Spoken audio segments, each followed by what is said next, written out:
silence. The most profound communication exists not in the torrent of words we unleash upon one another, but in the spaces between them. You see, when we speak of why your avoidant partner acts like they don't care but actually do, we're venturing into territory where the heart speaks in whispers while the mind builds fortresses. The very title of our exploration today reveals a paradox that has confounded lovers for millennia. How can someone simultaneously care deeply and appear utterly indifferent? Imagine, if you will, a master chess player contemplating their next move.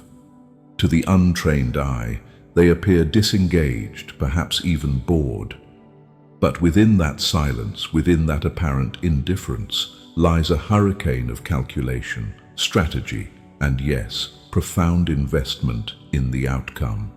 This is the essence of the avoidant attachment style, a psychological fortress built not from malice, but from an ancient survival instinct that has outlived its usefulness yet persists with stubborn tenacity. The avoidant partner operates under what psychologists call the illusion of transparency. They believe their internal emotional state is far more obvious to others than it actually is. They assume you can see through their carefully constructed walls, that somehow you possess X-ray vision capable of detecting the vulnerable heart beating frantically beneath layers of protective detachment. When you respond to their surface behavior rather than their hidden feelings, they interpret this as confirmation that you don't truly understand them, triggering an even deeper retreat into their emotional bunker. Confirmation bias compounds this tragic dance. Your avoidant partner has spent years collecting evidence that relationships are dangerous territory where vulnerability leads to pain. Every perceived slight, every moment when you react to their surface coldness rather than their hidden warmth, becomes another piece of evidence supporting their core belief. See, I was right to protect myself. They don't really care about the real me. Meanwhile, you're collecting your own evidence. They're distant, they don't communicate, they must not care about this relationship.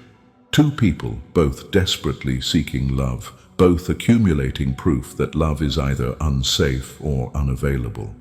The cruel irony is that the very behaviors designed to protect the relationship often become the instruments of its destruction.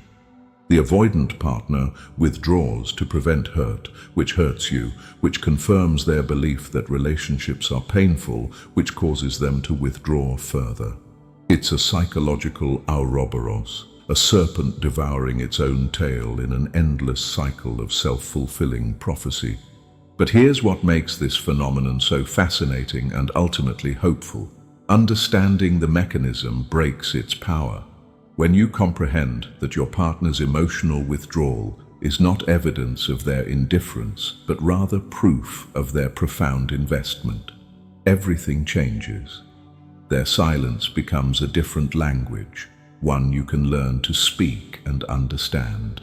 Their distance transforms from rejection into protection, not protection from you, but protection of the love they feel for you. A love so precious and fragile they dare not expose it to the harsh light of direct expression. The avoidant partner has learned through painful experience or observation that love exposed is love vulnerable to destruction. They've witnessed or experienced the devastating consequences of emotional transparency, and they've made an unconscious decision that it's better to love secretly, safely, than to love openly and risk annihilation. This is not cowardice. It's a sophisticated psychological survival strategy that once served them well, but now imprisons both them and their beloved in a cage of misunderstanding. Today, we'll journey through the labyrinthine corridors of the avoidant mind, explore the stories that shaped their fortress-like behavior, and most importantly, discover the keys that can unlock the door to their guarded heart. We'll examine how the illusion of transparency creates a devastating feedback loop, how confirmation bias reinforces protective behaviors until they become destructive patterns, and how two people can love each other desperately while appearing to be emotional strangers. This is not a simple tale of good versus evil, of right versus wrong. It's a nuanced exploration of how two fundamentally different approaches to love can either create beautiful complexity or tragic misunderstanding, depending on the level of awareness and skill both partners bring to their sacred dance of intimacy. Let me tell you about Marcus, a brilliant architect whose buildings spoke of beauty and permanence, yet whose relationships crumbled like structures built on sand. Marcus possessed the rare gift of creating spaces where others felt safe and welcomed.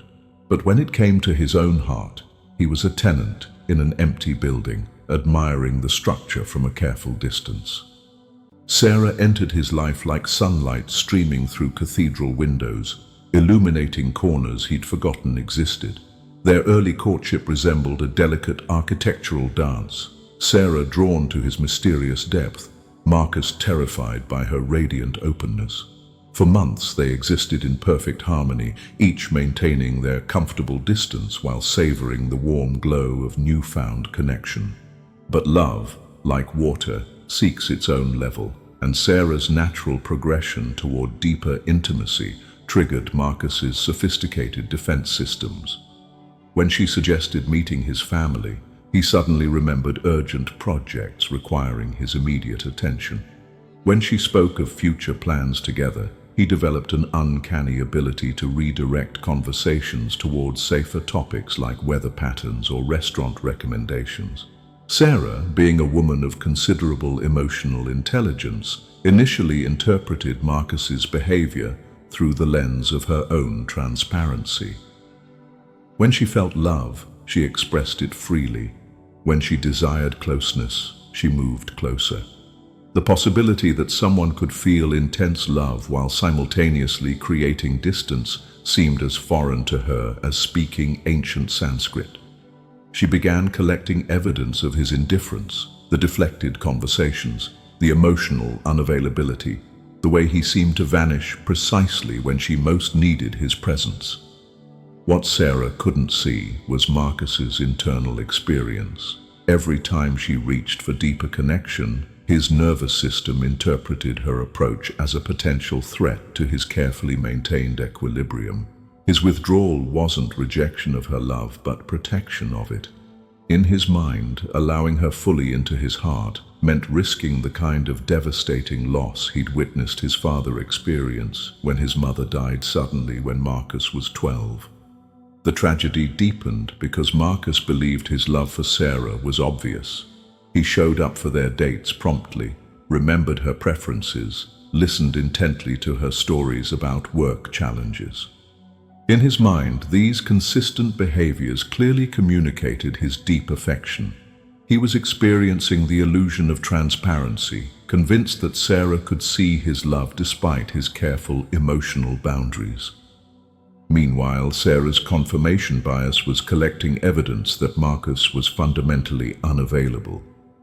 His physical presence, coupled with emotional absence, felt like cruel mockery of her desire for true partnership. She began responding to his surface behavior rather than seeking to understand the frightened 12-year-old boy still living inside the accomplished architect. The relationship reached its crisis point during what should have been a moment of joy. Sarah received a promotion she'd worked toward for years, and her instinct was to celebrate with the man she loved.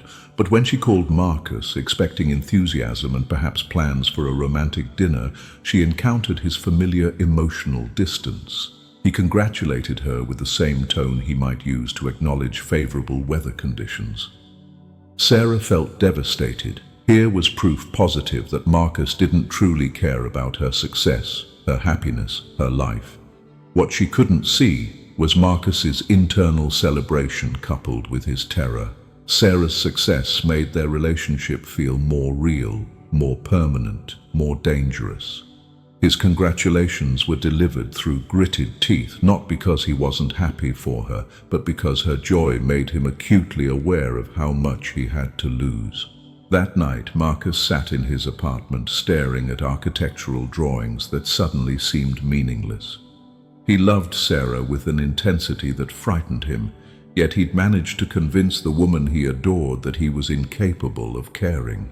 His protection had become his prison, and he was both the guard and the prisoner. Sarah, meanwhile, made the decision that many partners of avoidant individuals eventually reach. She concluded that loving someone who couldn't or wouldn't love her back was an exercise in futility. She began the painful process of emotional withdrawal, not understanding that her retreat would be interpreted by Marcus as confirmation of his deepest fears, that love, when truly tested, always disappears. The beautiful tragedy of their story lies not in the absence of love, but in its abundance. Two people, both capable of profound affection, both desperately wanting connection, managed to convince each other that love was impossible between them. Marcus's protective instincts convinced Sarah she was unwanted. Sarah's need for emotional reciprocity convinced Marcus he was fundamentally broken. Their story could have ended there, another casualty of mismatched attachment styles and misunderstood intentions. But sometimes, understanding arrives just in time to prevent tragedy from becoming permanent. Now, having glimpsed the intricate machinery of avoidant behavior through Marcus and Sarah's experience, let's explore the practical wisdom that can transform understanding into healing action. The first crucial insight is recognizing that your avoidant partner's emotional distance is not evidence of their indifference, but rather proof of their intense vulnerability. This requires a fundamental shift in interpretation, like learning to read a foreign language where silence speaks louder than words. Begin by developing what I call emotional archaeology, the practice of excavating the feelings buried beneath avoidant behaviors. When your partner suddenly becomes distant after a moment of closeness, resist the immediate impulse to interpret this as rejection. Instead, consider that their withdrawal might indicate they felt so much connection that their nervous system activated protective protocols. This reframing transforms their behavior from an attack on the relationship into a defense of something precious they fear losing. Implement the transparency bridge technique by explicitly verbalizing your own emotional processes. Since avoidant individuals often struggle with the illusion of transparency themselves, they benefit enormously from clear emotional communication. Rather than assuming they understand your feelings, speak them aloud. I'm feeling disconnected right now, and I'm wondering if it's because we had such a beautiful moment yesterday that it scared both of us. This approach accomplishes multiple objectives. It models emotional transparency, reduces their anxiety about guessing your internal state, and creates space for them to acknowledge their own defensive patterns. Practice confirmation bias interruption by actively seeking evidence that contradicts your narrative about their indifference. Your avoidant partner likely demonstrates love through actions rather than words, through consistency rather than passion, through presence rather than declarations. Train your attention to notice the small ways they show care. The coffee prepared exactly as you like it, their reliable availability when you truly need support, their consistent follow-through on practical matters. These behaviors are love letters written in their native language. Develop patience as a love language. Understanding that avoidant individuals process emotional information more slowly than their anxiously attached counterparts can revolutionize your interactions. When you share vulnerable feelings or desires for deeper connection, resist the urge to interpret their initial silence or withdrawal as final answers. Give them processing time. Often, what appears to be rejection is simply the time required for their system to integrate new emotional information without triggering protective responses. Create safety through consistency by maintaining your emotional equilibrium regardless of their fluctuating availability. Avoidant partners are constantly monitoring for signs that their protective behaviors will drive you away, confirming their belief that relationships are ultimately unsafe. When you remain steady and loving despite their defensive patterns, you provide evidence that contradicts their core fears. This doesn't mean accepting poor treatment, but rather maintaining your own center while they navigate their internal storms. Establish connection without consumption by learning to enjoy intimacy without immediately pushing for more. Avoidant individuals often feel that any opening of their heart will be met with demands for complete emotional exposure. They need to experience that they can share vulnerability in small doses without being pressured to tear down all their walls immediately. Think of intimacy as a gentle rainfall rather than a flood. Both nourish growth, but one feels safer than the other. Utilize meta-communication by talking about your communication patterns rather than just communicating content. Discuss the dance you're both doing, how their withdrawal triggers your pursuit, how your pursuit triggers their withdrawal. This creates awareness that can interrupt automatic patterns. You might say, "I notice that when I get excited about our future together, you seem to need more space. I'm wondering if we can talk about how to handle those moments differently." Practice love without attachment to form by accepting that your partner's love may never look like the love you see in movies or read about in novels. Their love is quieter, more consistent, less dramatic, but potentially more enduring. Learning to receive and appreciate love in their native expression creates space for them to gradually risk more vulnerable forms of connection. Implement strategic vulnerability by sharing your own fears about relationships rather than just your desires for connection. When you express that, you also sometimes feel scared of being hurt, that you also have moments of wanting to protect yourself. You create common ground. This reduces their sense of being the broken one in the relationship and increases their willingness to acknowledge their own patterns. Finally, master the art of non-reactive curiosity. When your partner exhibits avoidant behaviors, practice responding with genuine curiosity rather than hurt or anger. "I notice you seem to need some space right now. I'm curious about what's happening inside for you."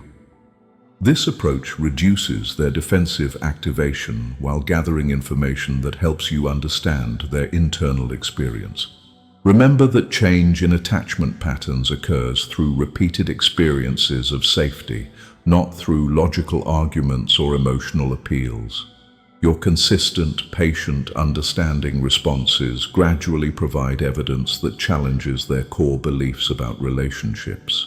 Each time you respond to their withdrawal with curiosity rather than pursuit, each time you demonstrate that their defensive behaviors don't drive you away, you're offering them the possibility that love might be safer than they previously believed. The goal isn't to eliminate their avoidant tendencies entirely. These patterns developed as intelligent responses to past experiences and contain valuable protective wisdom.